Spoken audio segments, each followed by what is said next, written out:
Good afternoon, everybody. I'm delighted that you could join us again for what I know is going to be another excellent session. I'm delighted to welcome Jelle Deltcombe for his question and answer session. I'm presuming that everyone here was either at Jelle's excellent talk on the 21st of February or have had access to the recording.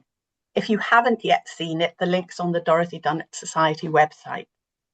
So you'll know that Jelle is the operations manager and so much more at the Adornesdomein in Bruges, and his knowledge of Anselm Adornes and the family is absolutely extensive.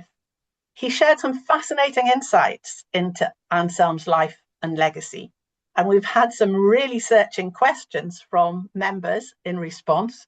So many thanks to those of you who have sent them in. So the plan now is that Jelle will answer as many questions as he can. And there'll be time for comments from you at the end. He's made slides of all the questions, so you'll be able to see them. We are recording this session, so you can go back to it later. There may be a little delay before you get the link to the recording because we're going to put it on YouTube, and that takes a little bit longer, but it will be made available as soon as we possibly can. So please put any comments in the chat box during the session. We're not going to take questions or comments during Jelle's talk, but we will try and address them at the end. So once again, it gives me huge pleasure to welcome Jelle and to thank him for giving us his precious time. We're very grateful because he's such a great friend to the Dorothy Dunnett Society. So thank you, Jelle, and I'll pass over to you now. Thank you very much, Jill. I hope you can hear me. I think that's all fine. So thank you very much, Jill, to the Dorothy Dunnett Society as well. And thank you all for your questions. Again, I'll repeat myself like last week, but it still amazes me that there is such a wide interest in Anselm's life. And it is certainly something we do not take for granted. So we're extremely grateful to each and every one of you. Jill sent me the questions a couple of days ago, so I prepared as best as I could. However, there are some questions that I unfortunately cannot answer. In some cases, this is because the necessary information is simply not available to us. And in other cases, it would require much more thorough research. I also received some help from Noel Gernaert with a few of the questions, so I would like to thank him as well. His expertise on the Adornes family and the history of the domain is truly unparalleled, and we are very fortunate to have someone so knowledgeable who is always willing to help from time to time. I have grouped the questions somewhat by subject. There are about 17 questions in total. I noticed that quite a few of them concern the itinerary written by Jan Adornes, so I would like to begin with those. And I'll start with a question concerning the travel party. So what do we know of any others who accompanied Anselm and Jan on the pilgrimage to the Holy Land? We know that 8 people departed from Bruges in February 1470 after attending a small mass celebration in the then unfinished Jerusalem chapel. The identities of 4 members of the group are known to us. The other 4 are simply described as acquaintances. These individuals may even have been strangers to Anselm, but traveling in larger groups was generally considered safer, especially over such long distances. In Pavia, Anselm's son joined the group, making it 9. And from there, they traveled to Milan and subsequently to Genoa, where Anselm undoubtedly arranged passage on the Genoese carrack that would eventually take them on the maritime part of their journey. From Genoa, they traveled to Rome in order to obtain the papal blessing required for the pilgrimage under church law. And after their stay in Rome, the 4 acquaintances left the group and continued their journey to Venice, while Anselm, Jan, Jan Roussi, Lambert van de Walle, and Pieter Reffin returned to Genoa to embark on their ship. Not much is known about this Jan Gosi. He must have been a chamberlain or some sort of assistant to Anselm Adornes. Lambert van de Walle and Pieter Réfin are better documented.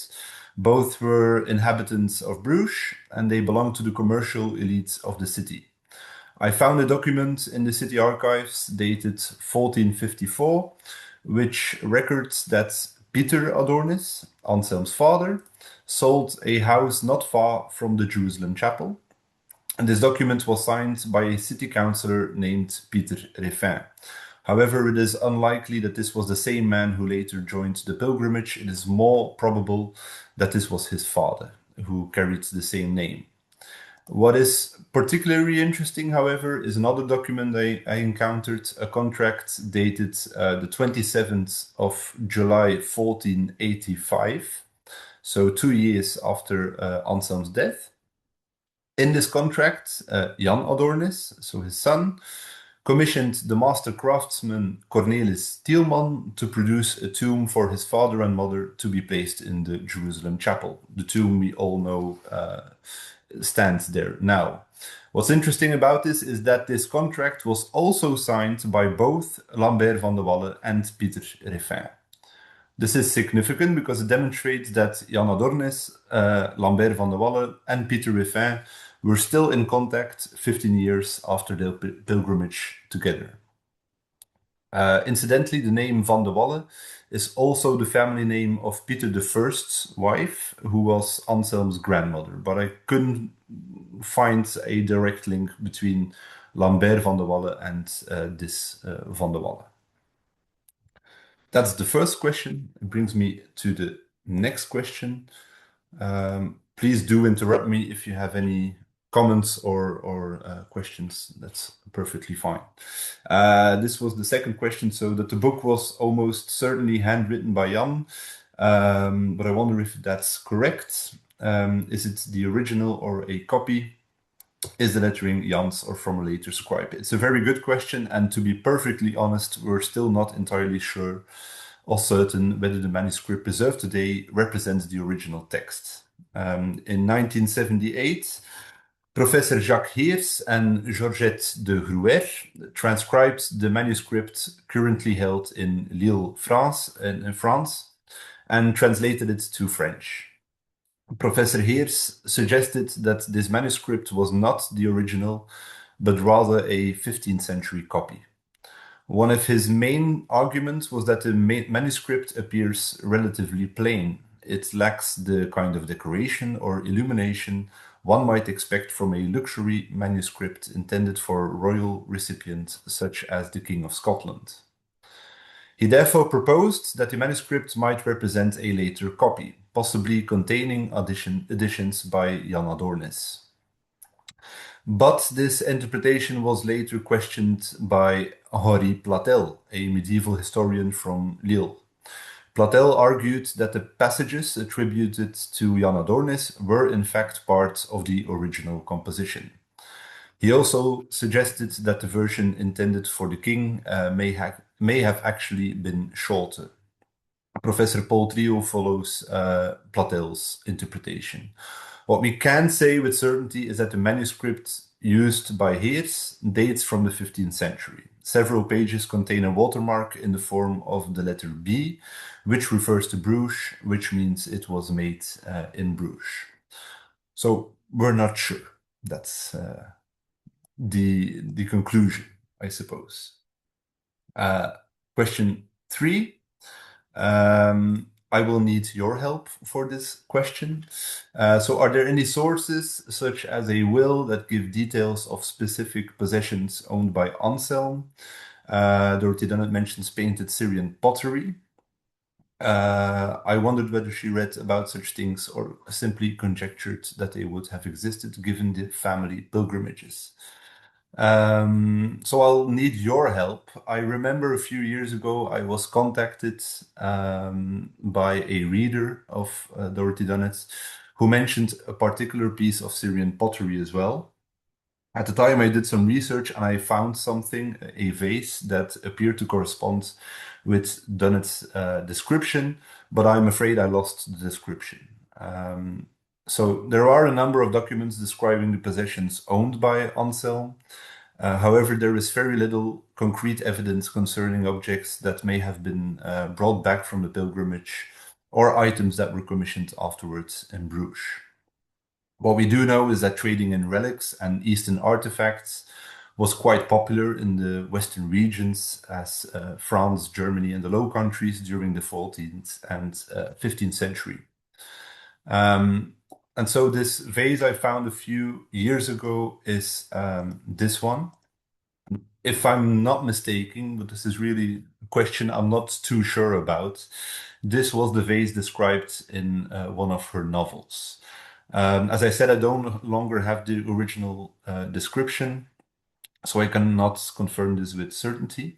But I found this object mentioned in a 1983 bulletin from the Metropolitan Museum of Art in New York on Islamic pottery, written by Marilyn Jenkins. Whether this vase was ever actually owned by Anselm Adornes, or whether Dorothy Dunnett encountered it during a visit to the Metropolitan Museum and used it as inspiration is impossible to say. It's entirely possible that she saw the object during a museum visit and creatively associated it with Anselm in her narrative. This is the bulletin I found. I'll just quickly share it. So this is something you can find online about Islamic pottery. And I'll have a quick look. Here is the vase. And if I'm not mistaken, a couple of years ago, I did find the description in Arabic, lost in glory, increasing prosperity, and fortuitous destiny. But I'm not sure if that was mentioned in the House of Nicolo books. So if anyone knows, please do let me know. That was this question. So if anyone has any more information about that, that will be very interesting because I found this vase and I was immediately convinced that this was the vase Dorothy talked about, but I'm not sure how I got to that point. The next question is about trade. So do you know if Ansel managed to do any shopping for dyes and or textiles on his journeys? I imagined he would have been interested in the products available and possibly the techniques used. Coincidentally, this is something Noel Hernard and I discussed only a few weeks ago. It is indeed quite remarkable that the itinerary contains virtually no references to dye colors, textiles, or the dye industry itself. As the question rightly suggests, this would normally have been of great interest, particularly during their visits to places such as Tunis, Alexandria, and Cairo. But we do have to remind ourselves that Jan Adornes was the one who wrote this travel account, and he himself never participated in the business of wool dyeing. Is that why nothing is mentioned about these dyes or textiles? Or did Anselm, who certainly guided Jan when he was writing the book, just simply didn't find it worthy to add this information? We're not sure. Although the text contains little information about specific products, it does clearly demonstrate a fascination with commerce and trade networks. The authors describe the eastern trade routes connecting Cairo and Alexandria to the Red Sea.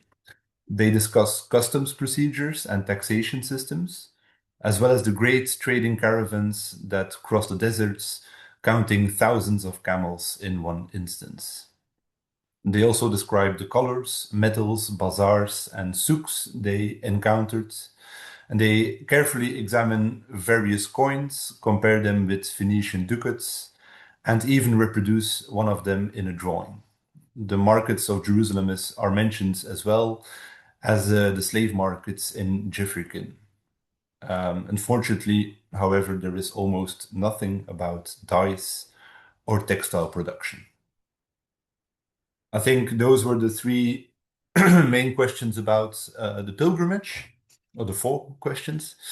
There were also questions concerning Anselm's relationship with Scotland, of course, And I'll start with what is maybe the easiest question to answer. Is there any information about Anselm's illegitimate daughter Euphemia mentioned in his last will? I think the short answer is unfortunately no. I do not have anything more about Euphemia, but I just spoke to Jill before this Q&A, and there is apparently a bit more information about Euphemia via the Dorothy Dunnett archives, but I haven't seen that information. So maybe ask Jill would be the best thing to do.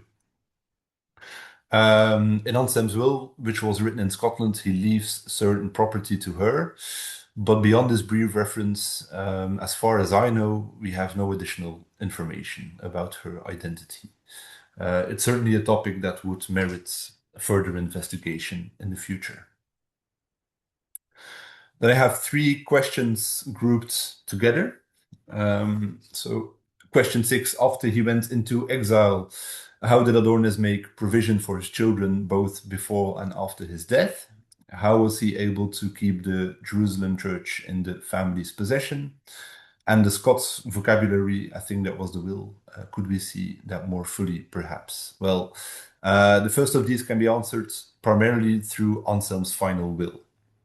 So he wrote his will twice, in 1470 before he left on a pilgrimage, and in 1482 when he knew that he was constricted in this wasp nest of political intrigue in Scotland. After his death, the family seems to have relied on both his earlier will from 1470 and his later testament in order to arrange the distribution of his estate.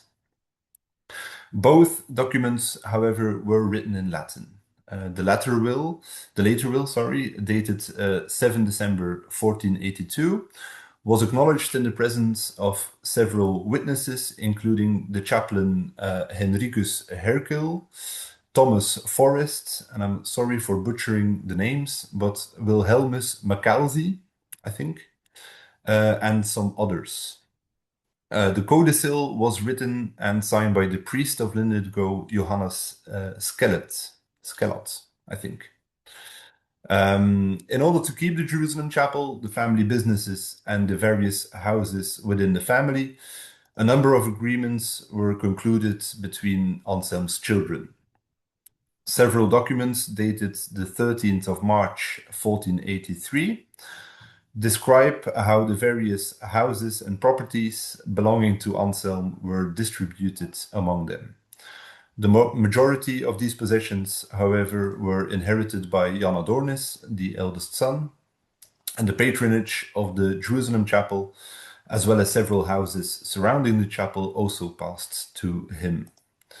Other contracts from mostly 1483 deal with the arrangements made for the inheritance of his estate.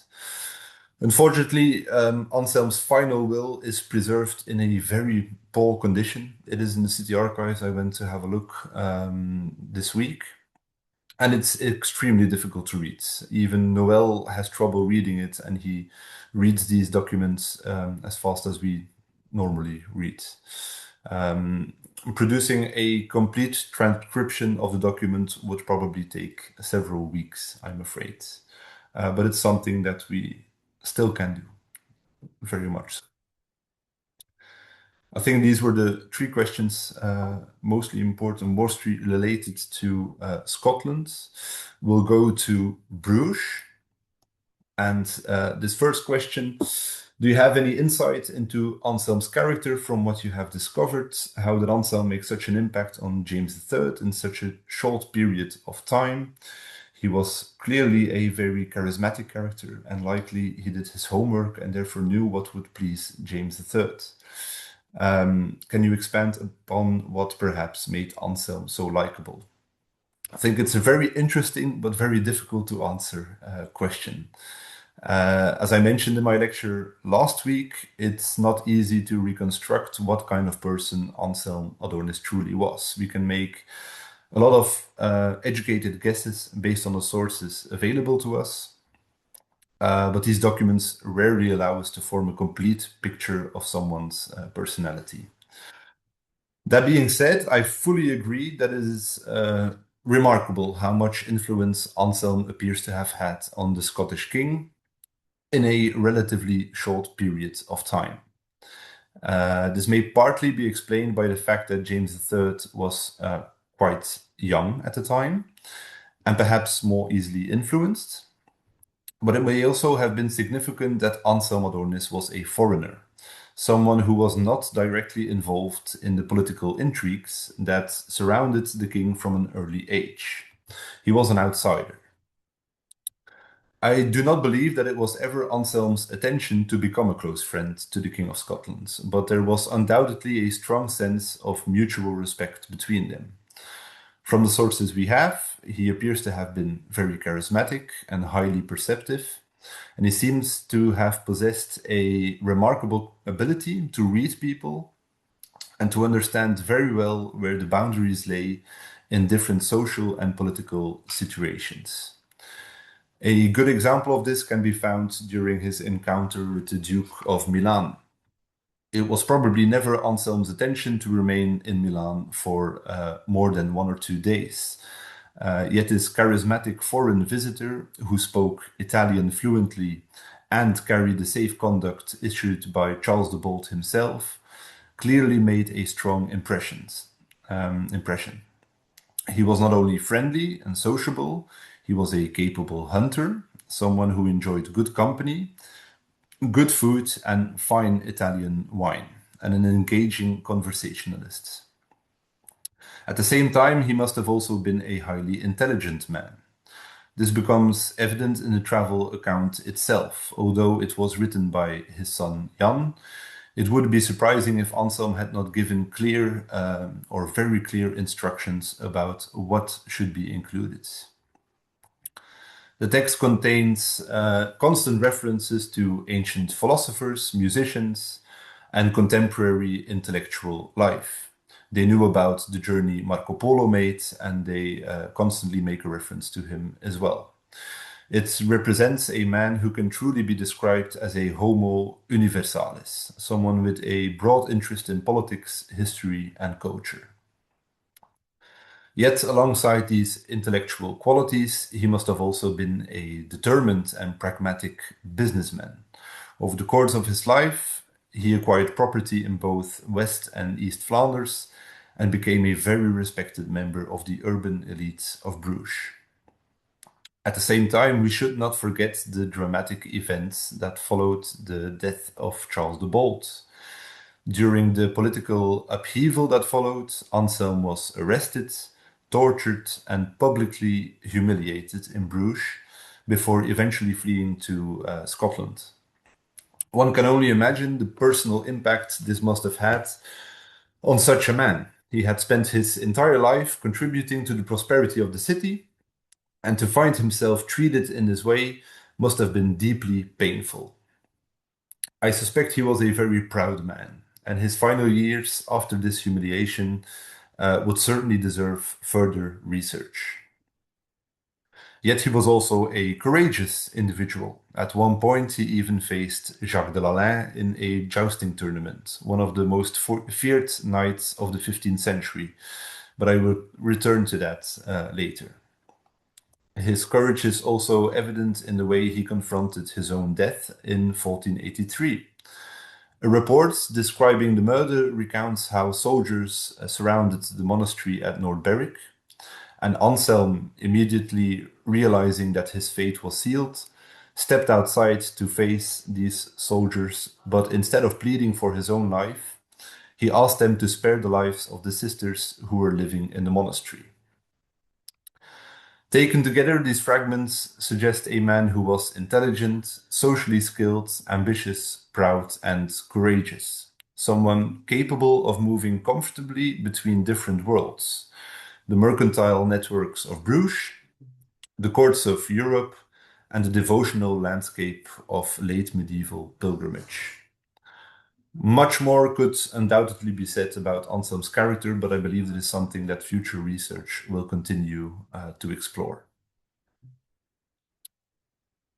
And I think we'll go to the next question,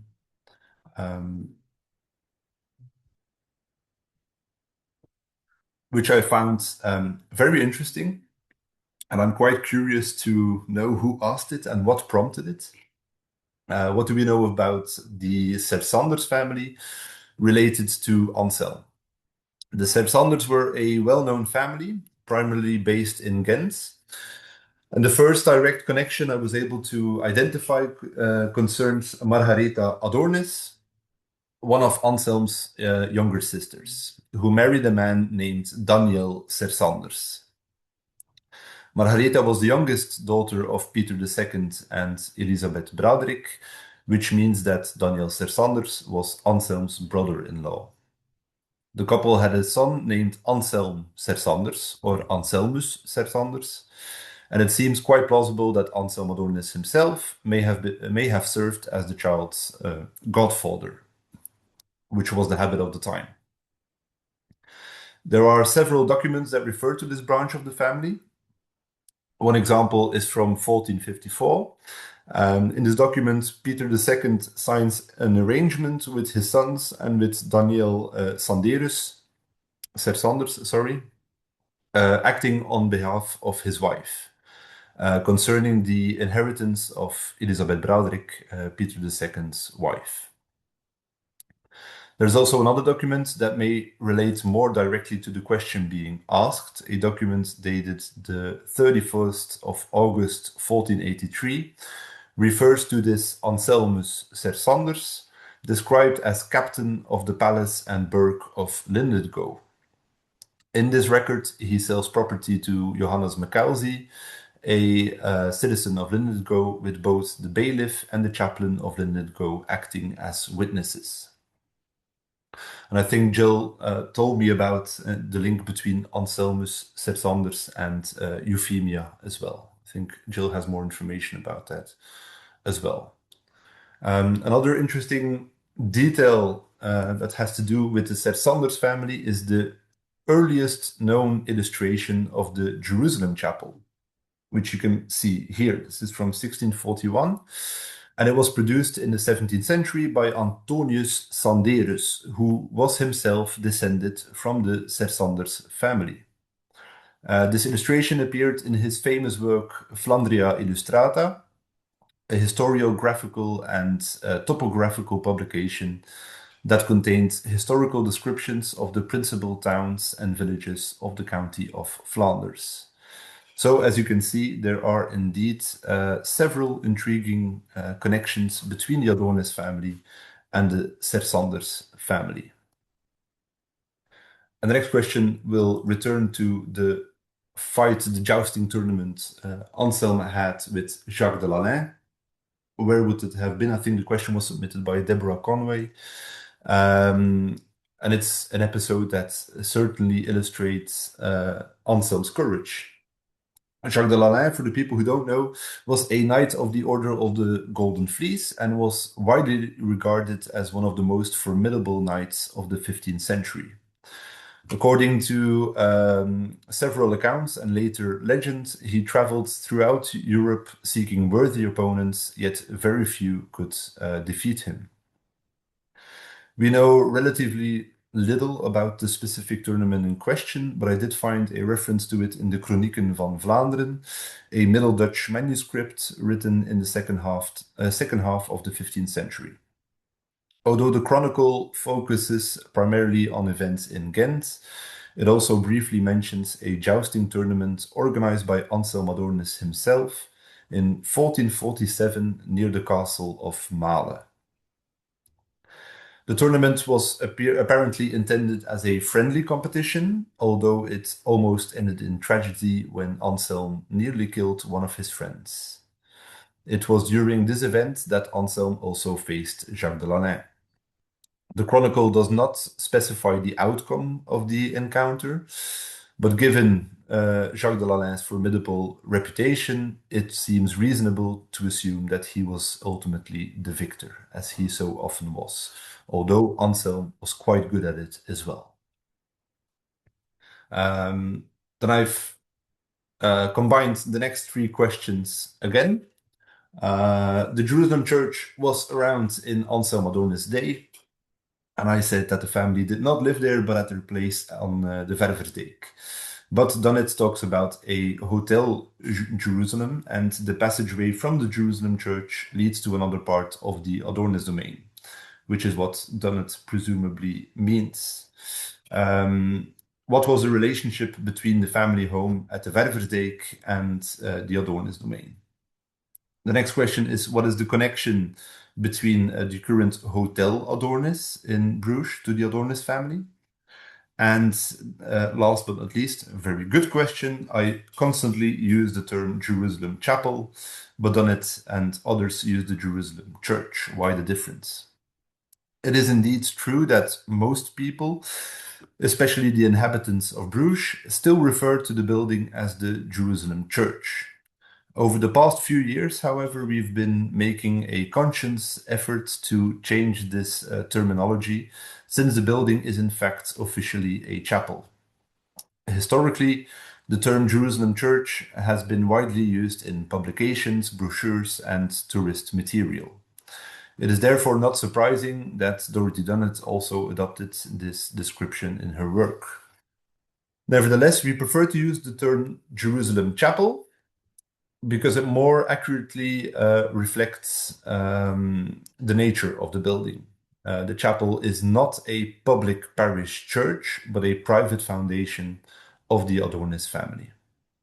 As far as we know, it's also the largest private chapel in Belgium, and the word chapel therefore conveys a more personal and historically accurate character. That being said, there is also a practical consideration when we examine search engine statistics, such as Google, for example. It becomes clear that most people still search online for Jerusalem Church rather than Jerusalem Chapel. For that reason, we've had to include both terms on our website and on our Google business profile, so that visitors can actually find us when they are searching for us. We also encourage our guides to consistently use the term chapel during their tours. And for me personally, I have to admit it has become something of an amusing crusade, a small ongoing battle against the persistent use of the Jerusalem church. So keep that in mind in the future. Always say chapel.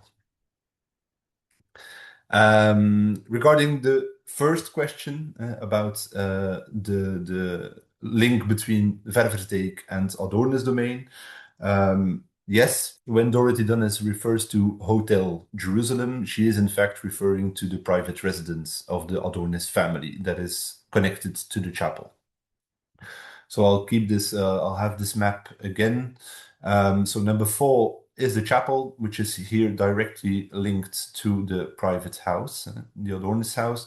This is also part of the Adornes house, but it's just now open to the public. The very oldest, the very first buildings that were built by Peter II Adornes and his wife Elisabeth Braderick. And these are the rooms number 1 and 2. We still call number 2 the Peter rooms today, referring to Peter II. Number 1, 2, and 3. So these were the very first buildings that were built. And then number 3, we know this because the coat of arms of the Braderick family and the wife of Peter II can still be seen in our Scottish lounge, number 3. The private residence itself, which is connected to number 3, was also initiated by Peter II, but it was most likely completed by Anselm. We know this because Anselm placed his heraldic symbols throughout the building, including his coat of arms with the color of the unicorn in the beams on the ceiling. As far as we know, but we're not entirely sure, Anselm grew up here. However, when he was 19 years old and he married Margarethe van der Bank, he moved to the residence on the Ververdijk.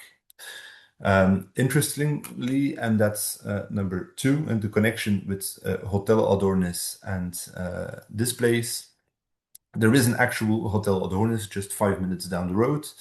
The street itself here is also called the Jerusalem Street, clearly referring to the chapel.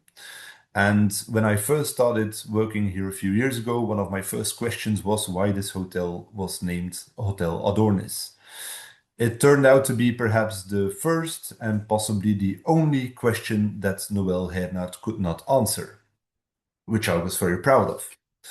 A few years ago, I decided to simply contact the hotel and ask them myself. They explained that there is, in fact, no direct historical connection with the Adornes family. And funnily enough, when the previous owners started the hotel in the 1980s, they simply chose the name Adornes because it appeared near the beginning of the alphabet in the telephone directory, which made the business easier to find. Sometimes the answer is just plain simple. The next question opens up a subject about which there is still much to say. I left out a great deal of material in order to fit your lecture into the limited time slot. Please would you tell us about some of the things that you find fascinating and that you would have liked to include?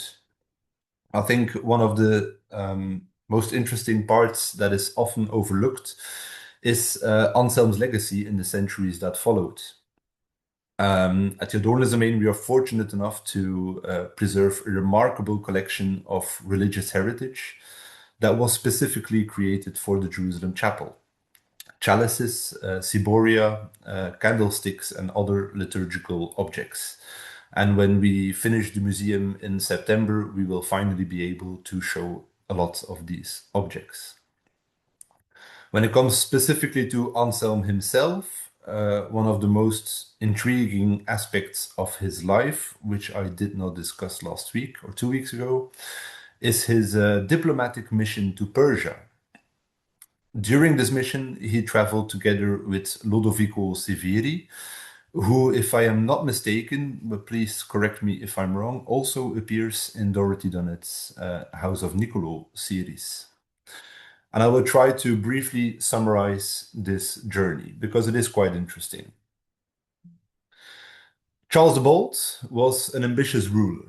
In my personal opinion, he never fully reconciled himself with the fact that he was only a duke. He found himself surrounded by monarchs, the King of England, the King of France, and the Emperor of the Holy Roman Empire. Nevertheless, he believed he had identified a political opportunity.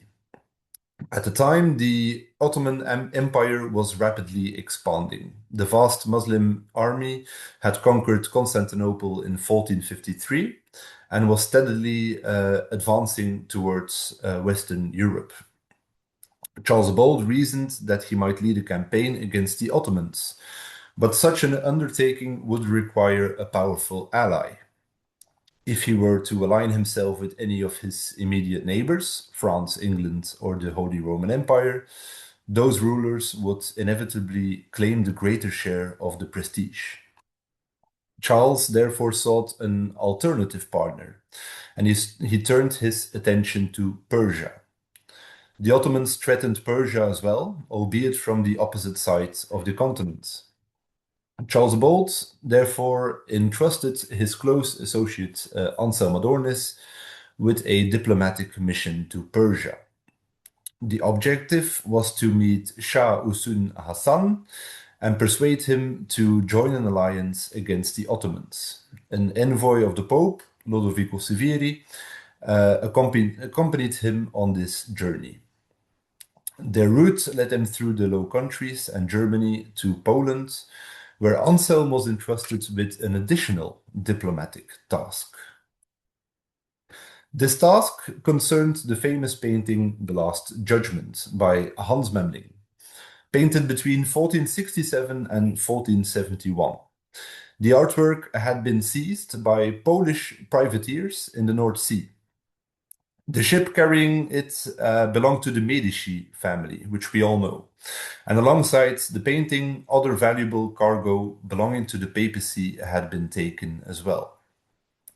While in Poland, Anselm met with King Casimir IV. During this meeting, he attempted to negotiate the restitution of the stolen goods through the king. These negotiations, however, proved unsuccessful. Shortly afterwards, Anselm returned home and never completed the journey to Persia. The precise reason for his return remains uncertain. For a long time, historians believe that his wife, Margarethe van der Bank, had died during his absence, prompting him to abandon the mission. However, research conducted only a few years ago established that her death occurred before the journey began. Another possible explanation relates to a plague outbreak in the Polish city of Turyn, where Anselm was staying at the time. It is conceivable that concerns for his health influenced his decision. Alternatively, he may simply have realized that the diplomatic expedition was unlikely to succeed. Relatively little is known about this journey, unfortunately, because it seems very interesting. But one detail is particularly striking. He writes about his traveling companion, the papal envoy Lodovico Severi. And that's why I'm very interested into how Dorothy Dunnett described him, because Anselm described him as one of the most unpleasant, difficult, and embarrassing individuals he had ever encountered. Maybe the reason for Anselm's early return was simply that he could not stand his travel companion. Whatever the precise circumstances, the mission failed. The painting remains in Poland to this day, and Charles the Bold never started his own crusade against the Ottomans. So if anyone has any information about Lodovico Severi appearing in the house of Niccolò, if he appears as a very difficult man as Anselm found him, it would be very interesting. And then we'll come to the final two questions, which I've combined as well. What is Anselm best known for in Bruges? And what area of Anselm's life and legacy do you think needs further research? What is he best known for? It's simple, the Jerusalem Chapel. The name Adornes and the Jerusalem Chapel are closely intertwined. Yet, somewhat to my surprise, we still receive visitors from Bruges itself every day who have never heard of this place.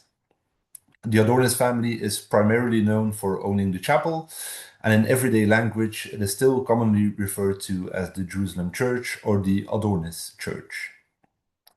Regarding the second question, there remains a great deal of potential for further research. I was very pleased to hear a couple of weeks ago that a student at Ghent University is currently investigating the history of the Carthusian convent.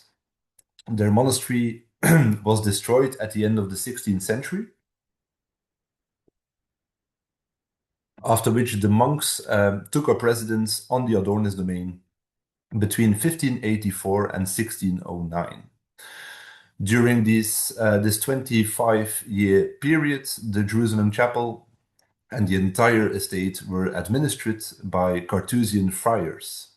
Yet relatively little is known about this episode in the site's history. Also, Peter II, when his wife Elisabeth Braderick died, joined the Carthusian friars as well. So I'm very glad to hear there will be more research about that. Other research would be very highly valuable. I think one particularly interesting aspect concerned his intellectual and cultural interests. Although several individual articles have addressed this topic, a comprehensive study about what were his cultural interests has never been undertaken. Another area that deserves closer investigation is the extent of his properties. Unfortunately, most of the surviving sources about the properties date from the 16th century, but I'm convinced that additional primary material on the subject still exists. And finally, I think his political role in Scotland also warrants further study. We know that he exerted influence on James III of Scotland and fulfilled several political functions there, but it is likely that much more can still be uncovered. And I think I will conclude there. Thank you very much for listening. If you have any more questions, please let me know in the chat or just unmute yourself and then we can have a chat about that as well. Thank you. Thank you so much, Jelle. Once again, your knowledge is invaluable, and I think we could probably take up a great deal more of your time if we had the chance to. I've just made a few notes as you were going along. I noticed some comments in the chat about Fra Lodovico.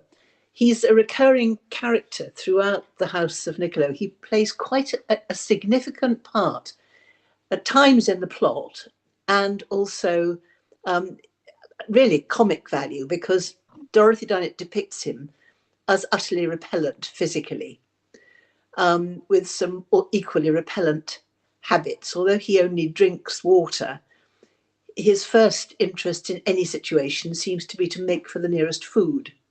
And he takes no pains at all in being likable.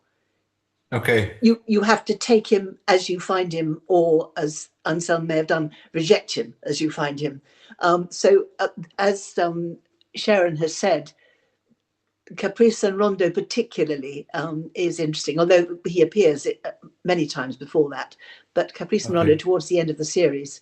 And the other thing that was an unexpected delight was the reference to the Polish piracy and the stolen painting, which unexpectedly provides comic relief because of the depiction of Tommaso Portinari, his head on the top of a naked figure, which gave tremendous entertainment to some of the characters in the book. So we are familiar with that. So it was lovely to hear about that. And Perfect. The deliciously mundane reason for the naming of the hotel, which I think most of us will cherish. Very disappointing on one level, but very funny on another. Yeah, I found it very funny as well. Yeah, it is exactly. I'm so glad you asked, because otherwise, it might have been unknown for forever. We'd never have found out. Thank you very much indeed for the 2 weeks ago talk and for today. And we look forward to continuing this wonderful relationship. And we appreciate your generosity and sharing of your infinite knowledge with the Society. And I know that although there are relatively few of us actually present, the talk and this session will be watched by a great many other people afterwards. So many are busy on Saturday afternoons for other reasons. But this will be cherished. And I'm sure, if you don't mind, there will be other questions that may reach you a bit later on. Of course, yeah. That's to continue the conversation. So thank you very much. We'll draw a halt there. Thank you, everybody, for being with us. Thank you in particular, Jill, and for Nikki for doing the tech side. Fabulous. And Jelle, above all, for your time and your erudition and your kindness. Thank you very much for having me. Thank you. Enjoy the rest of your weekend. Thank you. You too. Goodbye. Bye.